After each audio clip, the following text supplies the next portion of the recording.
Hey guys, welcome back to the Simple Ground Homestead. I'm doing another exploring the homestead video. Hey, really this is kind of a catch-up video since I haven't done one for a while. There's a lot of questions about the state of various things, and I'm going to try to catch a few of those in this exploring the homestead video. So first I'm going to come over here to the beehives. They're hanging out behind me here. So I've got quite a few bees buzzing around here right now, but the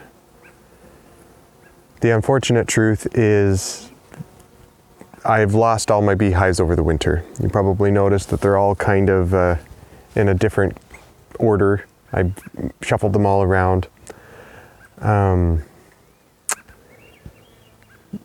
winter was really hard on most everybody in this area, and the flow hive, the bees in the flow hive were doing just fine until late winter, early spring. We had a cold snap, and it seems like they'd shifted gears and broken up or something, the hot part of the hive, and then the weather dipped back and got cold again, and I think that's what got them. At least that's what it looked like to me. And then through the spring, things were going really good, and but my one top bar hive, my yellow top bar hive, it absconded. They just left it. I didn't expect it because they had plenty of room still. I'm not exactly sure what motivated them to leave, but they've been coming back and forth to pick up honey. So, I've left some of the things around for them to scavenge, and I'm giving it all a try to see how it all works. To be honest with you guys, I'm really excited because these bees are starting to show a little bit of protecting the hive behavior. They're buzzing around my head like they're really upset that I'm standing so close, which isn't normal, or what normally happens when they're just scavenging from a hive. So, you know what? I'm actually excited to think that maybe, I'm skipping a step here. What I did was I rearranged the hives and I put in some lure, some attractant, and I'm guessing that between now and the last time I looked at the hives, they have maybe moved in. I'm going to have to put on my bee suit and take a look again. Maybe another bee video will be on its way. But yeah, we were pretty upset that we'd lost the hives. I tried my best. I had more than just the two that I mentioned, and those, 3 of them died off during the winter, and that 4th one absconded, left. So a little bit of a bummer there. I'm excited that maybe they're moving back in. I'll have to take a look at that and see what I can find. The chickens are out and about. So I set up this canopy so I could work under it, and about a month ago, everything was clear cut and I'd laid wood chips down. This is how much growth comes up in a month. Those really tall plants there are actually the native Sambucus Elderberry. And I forgot what it was called for a second there. Anyways, they can grow really, really tall from the old roots in just a few weeks. I'm gonna have to go in there and trim it back. But yeah, the chickens are hanging out in there right now. Yep, hi, Mr. Rooster. He's trying to let me know he's there. They're happy chickens. Things grow really, really fast. And just coming back from a trip, I haven't really touched anything for a week. So I need to grab my scythe and go around and trim things up. But that's okay with me. So I'm coming up to an area that I've just cleared. I'll pan around so you can see my house and then the area behind me. We are hoping to do various things, but we can't do anything at all while the undergrowth is so thick. And really we need to thin the trees out, maybe not this much everywhere, but we need to go through and thin things out. I'm taking it one step at a time, one day at a time. It's amazing how much green growth can happen between the, oh, that's a pretty bird.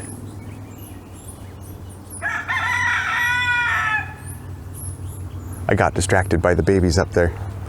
I can't see them. Anyways, but between all the trees and the undergrowth and stuff like that, there's a lot of green mulch that happens. So it's very interesting to thin things out. But I had one of the wise men in the area here, what do I call him that?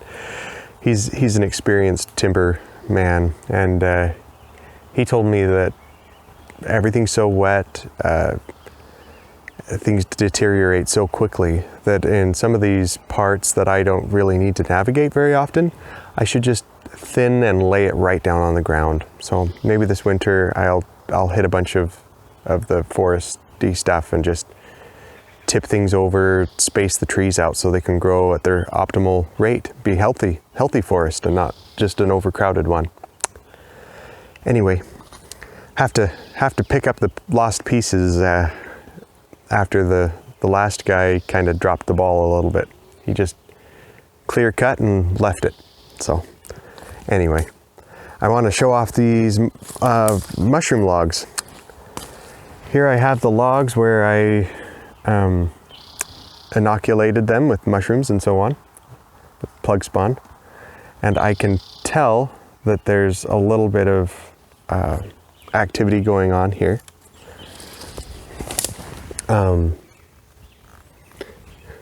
Some of them have dried out quite a bit.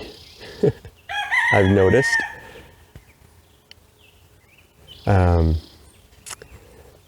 But there's definitely some coloring that's getting to the ends.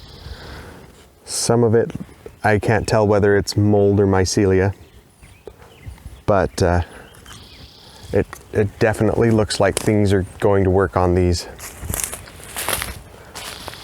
The S on the side is the shiitake mushrooms. These ones here are the blue oyster. They're pretty happy, if I can get the camera to focus. You really can see the mycelia coming through on these. Now that's, on the bark, that's just wax and the normal coloration of things here. But on the end here, these white patches are the mycelia. You can start seeing those coming through. So it's working at least that much. We'll see how happy and healthy they are a little bit later in the year when it starts to get wet again. I'm expecting to see my first flush from those at that point.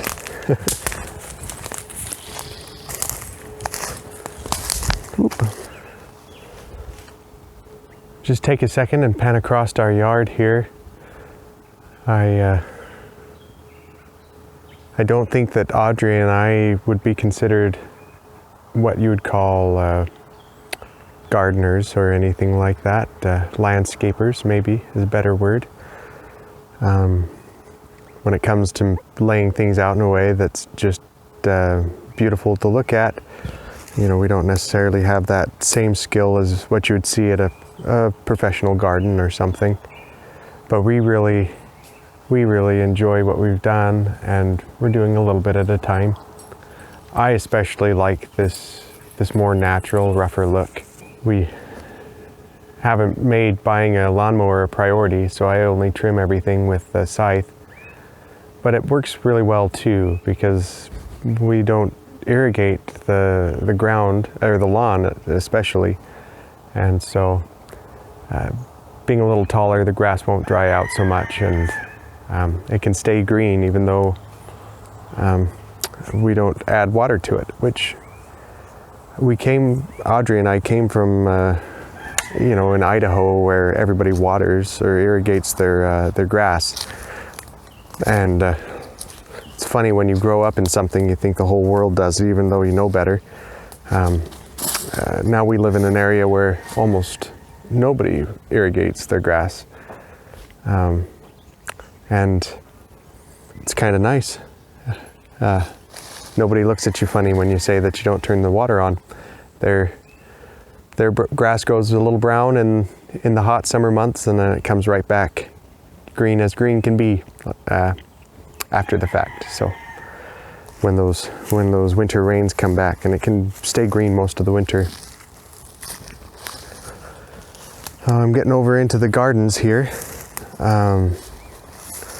This part of the garden, I've been focusing on putting wood chips out. Because my wood chipper broke, things really slowed down, and now we don't have really anything planted what I've walked through so far. There's just been some, what did I plant over there? Mostly perennials.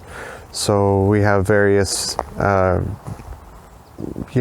berries and so on.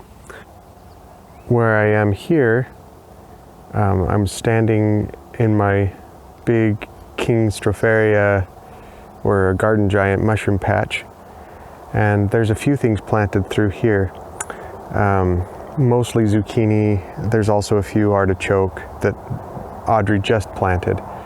And then, of course, you can't keep the ferns back. So that's what's growing here. And then as we get out of the wood chips, there's more summer and winter squash. And they're really starting to spring up. I'm really excited. I don't normally plant pumpkins. I will when we have just a little more space. The other squash that we plant usually covers it, and there's this really fun pumpkin patch that we like taking the kids to. So I have a hard time devoting garden space to a pumpkin when I'd rather the flavor of some of the other winter squash I grow. I do grow, pan across some of these too. I do grow the blue Hubbard squash. I have some butternut squash. I'm trying the blue curry.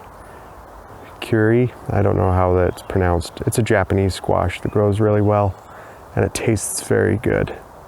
Then I have zucchini and patapan and other summer squashes that I really enjoy. So acorn squash, I think I have an acorn squash out there too. I really enjoy good winter squash. So that's always on my to plant list. They usually store fairly well too. So kind of excited about that. On this side of the road, I've got a potato tower going here. I need to add more straw to it. I have other potatoes in various conditions. Some of them are super happy and healthy, and others are kind of yellow. That's kind of new since I've been out and about.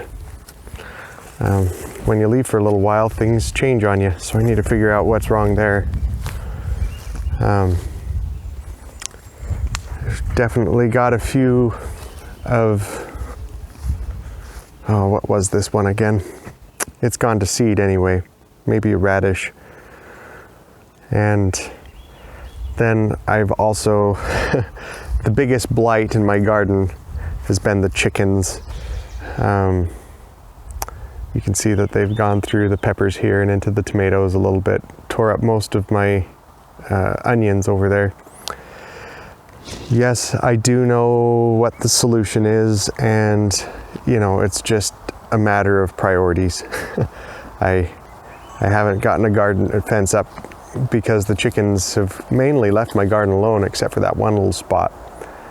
And so I'm just going to let them do their thing until I have a little bit of time to either get them in a little bit more fenced in place or just fence out, or, you know, fence the garden. But I enjoy this life adventure, and I can share a little garden with my happy chickens. So the orchard is tall and overgrown too. Definitely need to get my scythe out for this. I guess I should stay at this apple tree here. This is a brand new apple. I bought it this year because I bought a younger apple. You know, it was the youngest apple tree that I bought from Rain Tree Nursery last year, died out. And this one took its place, and it is the happiest of them all, I think. It's an enterprise apple. I have a Bramley apple on the left, and then this bigger apple tree, which you can't hardly see through the ferns, is, what can I remember what it's called? I don't remember what it's called right off the bat, but it's fairly happy this year. There's a few apples on it, and I expect it to really root in and be strong next spring. Next summer we'll have lots of good apples on those trees. I have 3 plums. You guys are maybe familiar with all of this. Out of the 3, or plum, I mean pear. Out of the 3 pears, this is the happiest. This is the rescue pear. The 2 Asian pears, one of them has a lot of spots on the leaves.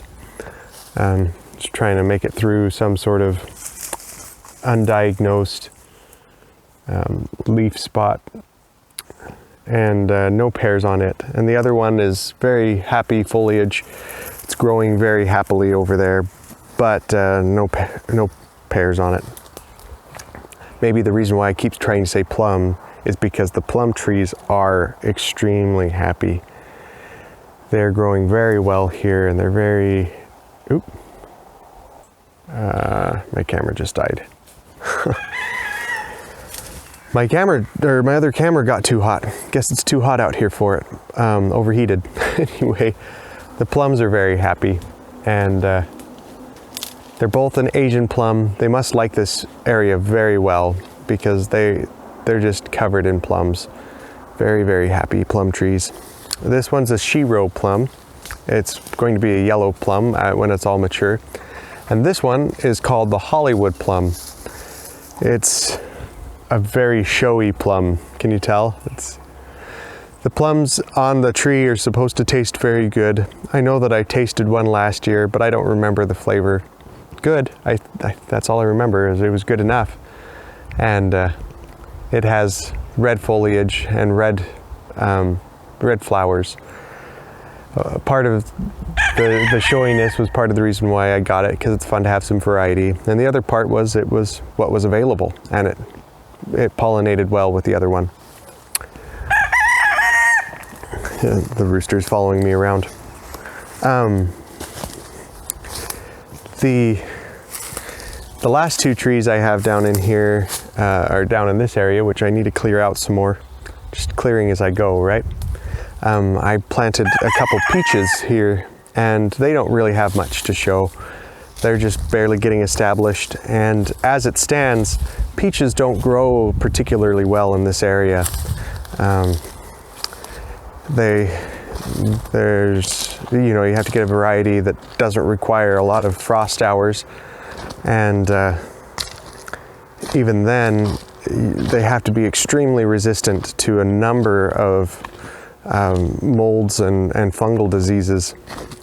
It's just not the perfect place to grow a peach. So the person that sold me those, the nursery owner, said that if I if I hoped for one crop out of every 3 years, then if it happened every other year, I'd be excited. So they're there because I love peaches so much. But I also recognize the fact that I may not get very many peaches on those trees. So we'll do what we can, huh? The native blackberries are on. She likes them as much as the rest of us do. She usually sniffs them out and tries to find the ripe ones to eat.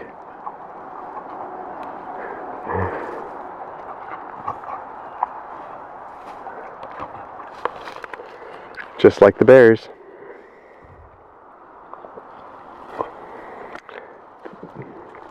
They're very yummy. They're small, but they're super sweet. They've got a little bit of tart, and, well, a fair amount of tart, but they also have a sweet that kind of reminds me of cotton candy. They're very good.